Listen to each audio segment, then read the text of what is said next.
It's 8 o'clock. Do you know where your children are?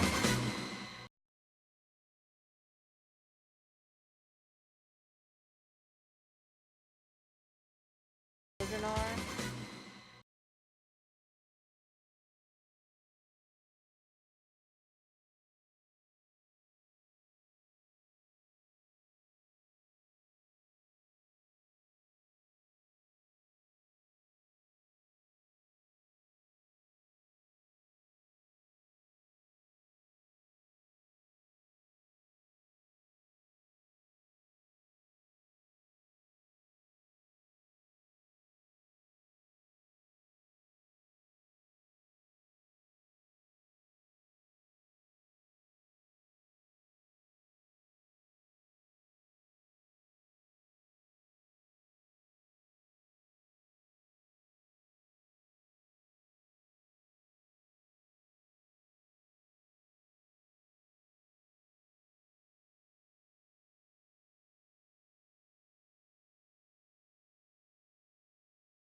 Coming up on Zamm News, a man is dead after a trench he built collapsed. We'll tell you what happened. Also, we'll tell you what Wilkes-Barre crew spent Friday morning doing to ease the impact of flooding. Plus, it's Easter weekend and we'll have those stories from local church services. And I will have my exclusive storm trackers and weather forecast. Zamm News is next. Zamm TV, Scranton, Pennsylvania.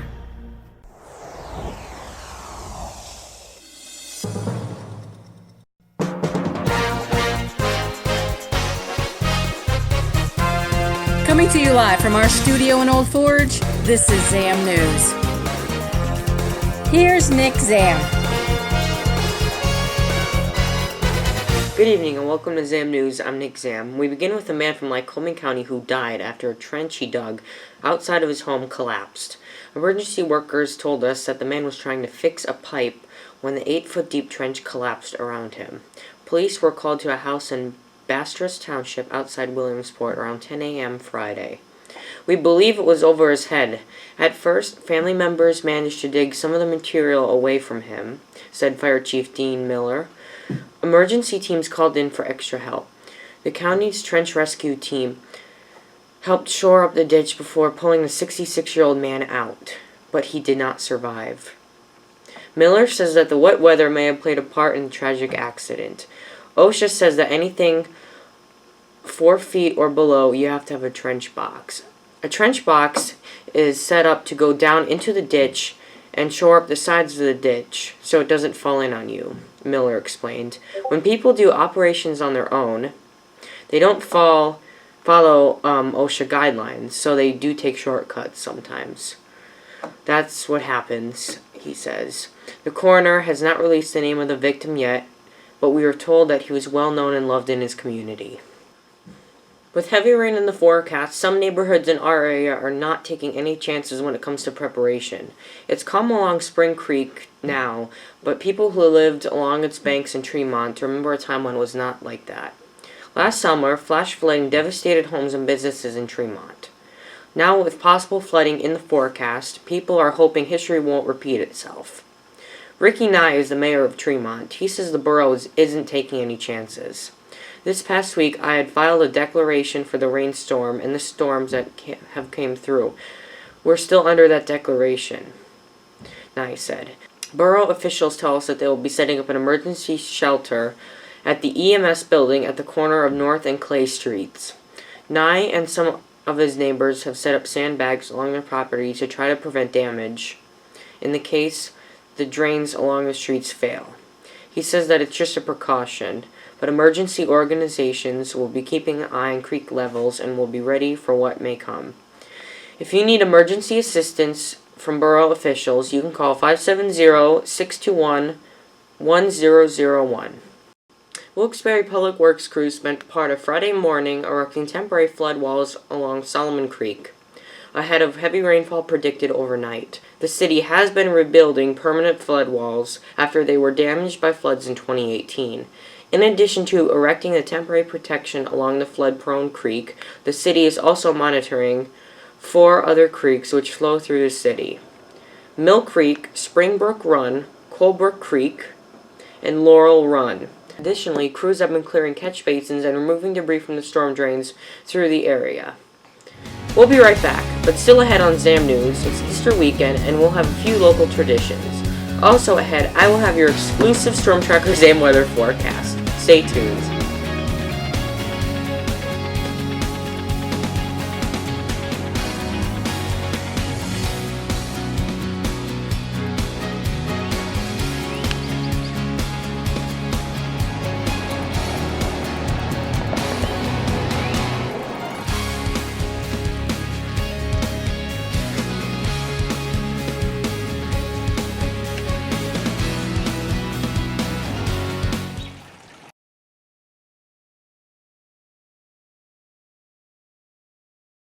Welcome back to Zamm News. It's Tuesday, April 23rd, 2019.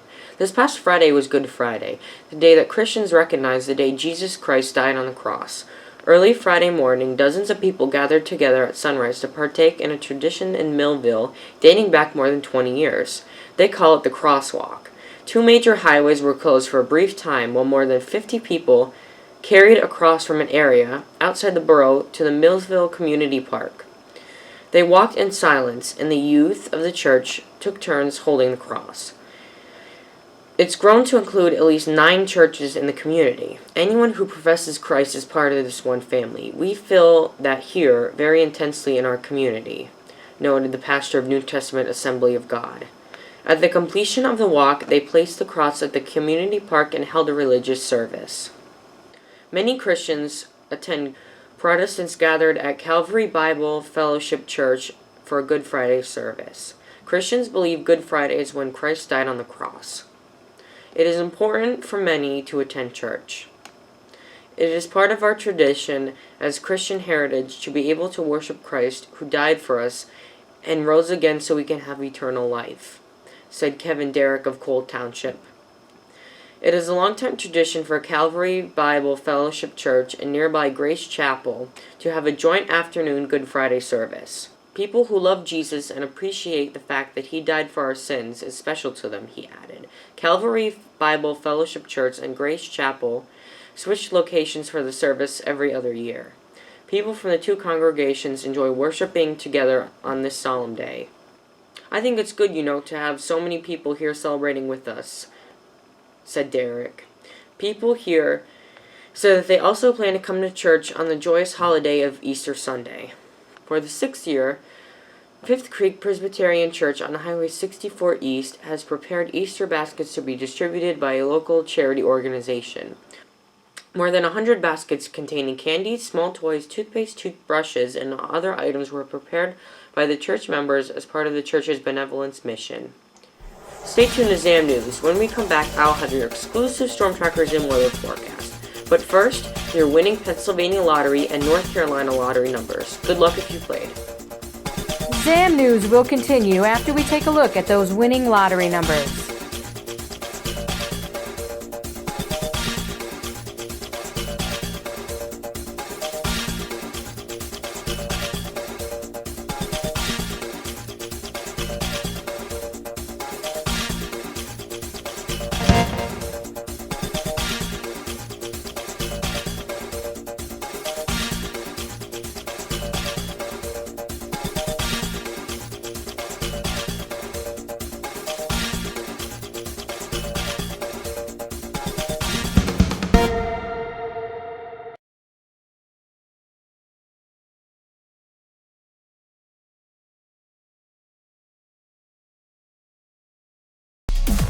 And now your Storm Tracker Zamm weather forecast with meteorologist Nick Zamm. Hi, I'm Nick from Zamm News, live in the backyard, and here's your Storm Tracker Zamm weather forecast for Tuesday, April 23rd, 2019. So let's take a look at our current conditions here. Okay, now here are your Valley City highs. Carbondale, Scranton, Plymouth, all mid-70s, around 74 to 75. And Bloomsburg and Mifflinville are around 77. So a storm system over the Great Lakes region is dragging a cold front that will pass over the region tonight. Showers and a few thunderstorms are forming as the front moves east.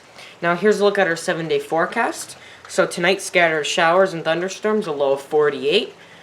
Wednesday, tomorrow, mix of sun and clouds and breezy at times, a high of 65. Wednesday night, mostly clear and cool, a low of 42. Thursday, morning sunshine followed by clouds in the afternoon, a high of 68. Friday, cloudy and breezy with scattered showers, a high of 65. Saturday, mostly sunny with seasonal temperatures, a high around 62. And Sunday, partly sunny with scattered showers, high of 65. Now let's take a look at our Statesville, North Carolina weather forecast. As of right now, your current conditions are expected to be 82 degrees and sunny, with winds blowing 10 miles per hour to the southwest. Now here's a look at your 7-day forecast. So tonight, mostly cloudy, a low of 59. Tomorrow, partly cloudy, a high of 84 and a low of 58. Thursday, partly sunny, high of 82 and a low of 61. On Friday, there's actually a 90% chance of rain, so I would try to be prepared with a raincoat or umbrella or something like that.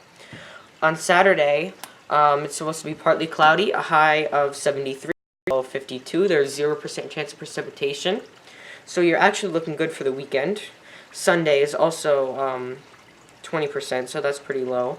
Partly cloudy, high of 77, low of 54. Monday, sunny all day, high of 77, low of 55, and 10% chance of precipitation.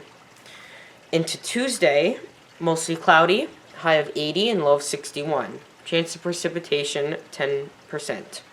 And there you have your weather forecast for northeastern PA and the Charlotte area of North Carolina. Once again, I'm Nick from Zamm News, and this has been your Storm Tracker Zamm weather forecast, live in the backyard.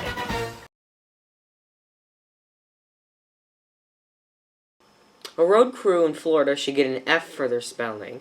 A motorist on Thursday spotted the error, realizing that workers in Doral had made a mistake when painting the word school at a pedestrian crossing in a road.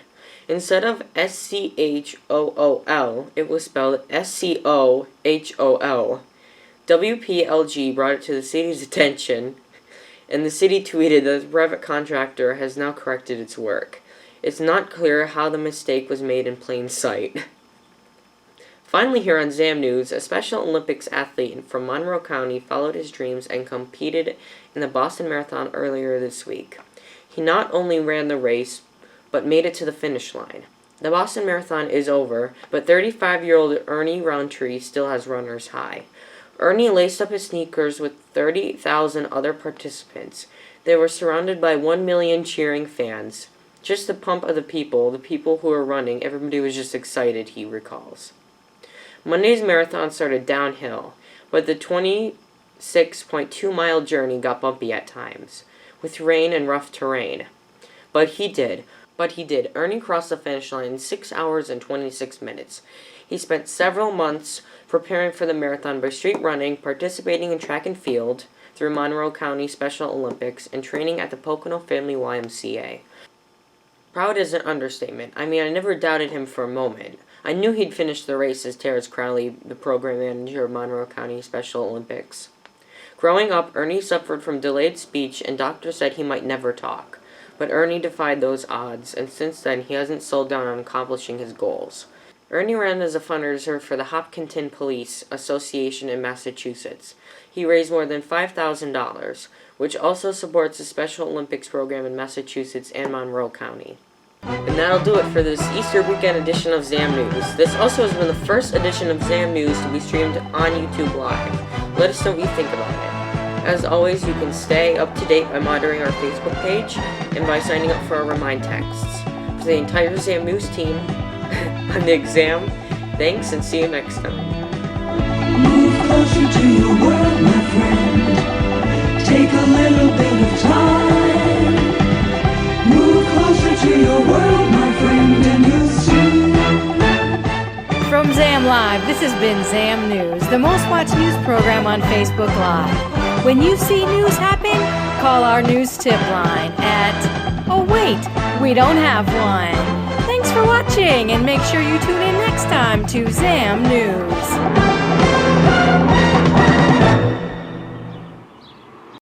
This is station WZAM-TV, Scranton, Pennsylvania, key station in the Zamm Live television network.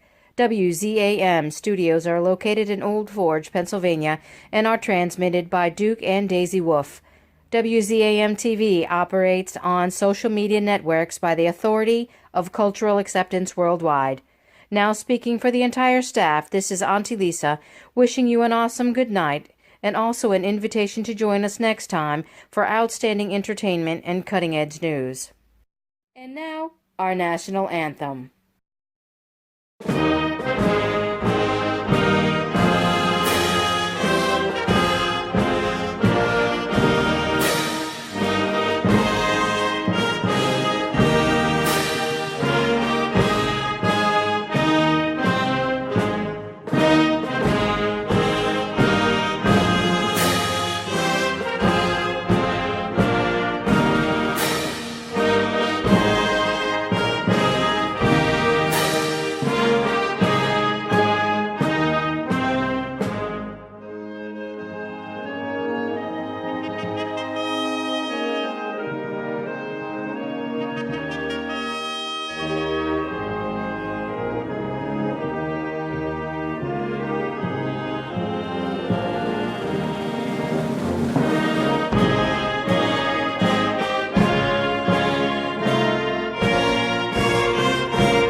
Hi, this is Tyler and Nick from Zamm News. We are proud to serve South Abington Township and all of Lackawanna County.